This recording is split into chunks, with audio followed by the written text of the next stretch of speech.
a decade. How old is he?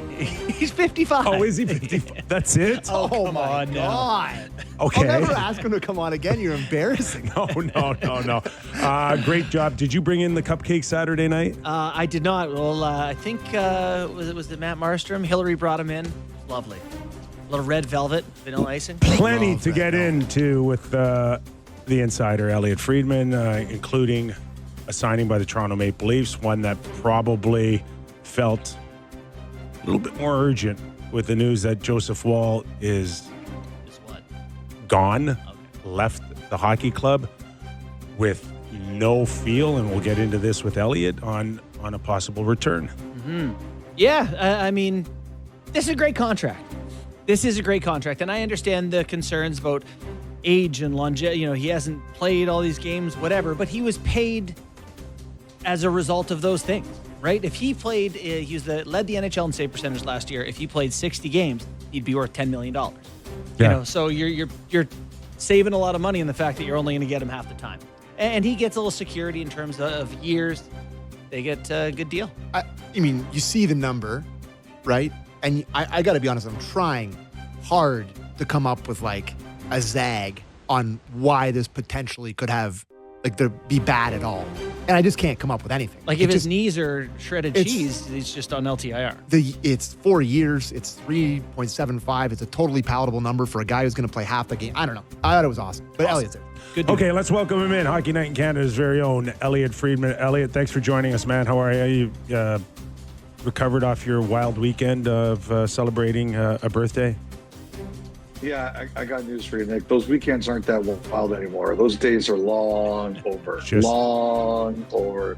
I'm too old for that now. We just moments ago talked about the Stolarz contract. Let's start there with you, Elliot. Just in terms of where it ended up, I would imagine the ask was a little higher over the stretch of the negotiations from the Stolarz camp. They settle in on an AAV, which probably surprised a few people, being under $4 million. But I imagine that was the carrot for the Leafs to dangle the fourth year on.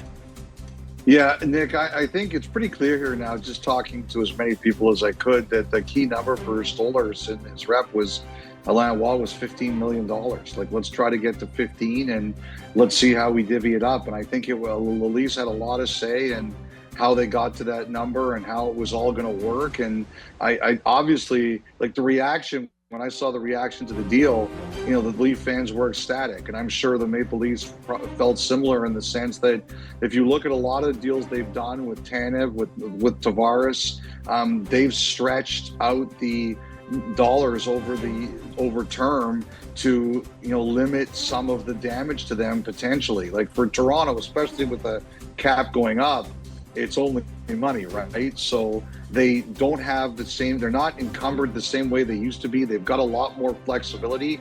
And, you know, I heard you guys talking, and with whatever injury concerns you may have with Stolarz, if it gets bad for whatever reason, this contract isn't going to hurt them. Like, this is not going to be a deal where they're going to be looking to trade and say, what are we going to have to give up to move this deal? I don't think it's going to hurt them that much at all. And obviously you can see why Stolarz would be happy with it. It's the longest contract he's had since his ELC. Of course he's going to love that kind of security. Yeah, fans in Toronto love getting a deal on a guy. It puts them in a good position to earn their favor on top of his great year last season. So I'm looking at the cap page. Here I'm on cap wages right now.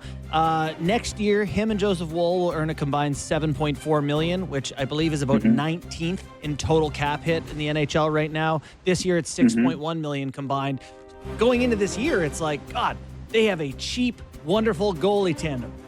We think. What do we think? What do we know, or what are you hearing about the potential for them having both goalies fairly soon? Justin, the only thing we know is that we don't know. And to be honest, I'm not sure the Maple Leafs know yet either.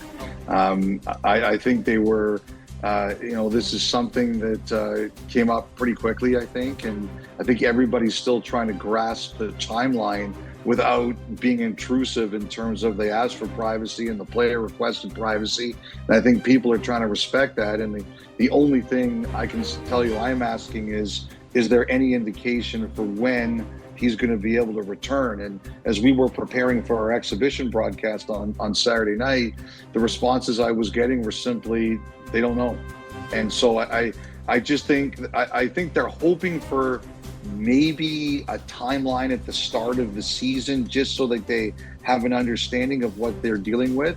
But as of the weekend, Justin, the answer was they don't know. And I think too, the interesting thing is going to be, like I saw today, they left Rumour with the Marley group kind of to get some work, and you expect he's going to play one of these two games against Detroit this week.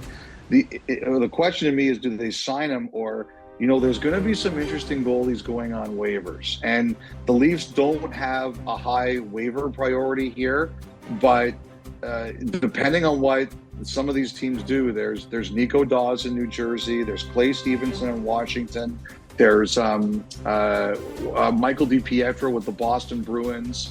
Unless some of these teams are going to keep three goalies, or they're going to do a surprise or make a move, there's three goalies this week at least going on waivers, Justin, that I think some teams are really going to be looking hard at. And Boston signed DiPietro to a 2-year deal to try to prevent against this. But Stevenson and Dawes, I think, too, are going to be guys teams are going to be taking a long look at.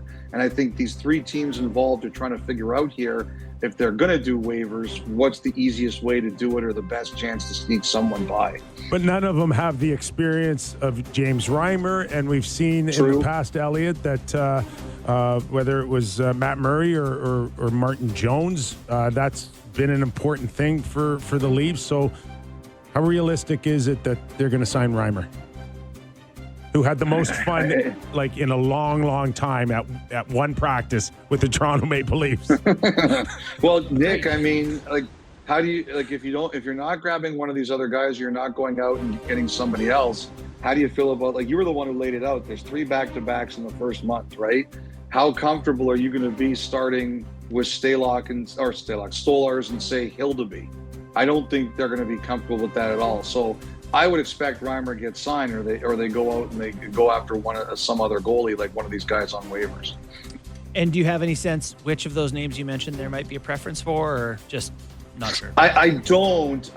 Stevenson, the Rangers went really hard at him when he came out of college, and they lost him to the Capitals. So I know they were a team that really, really liked him. So Stevenson, to me, is the one that, when I mentioned his name, he's got one more year at $775, and then he's a UFA. But he's absolutely roadblocked in Washington. Like, they've got Thompson and Lindgren. It's a great combination.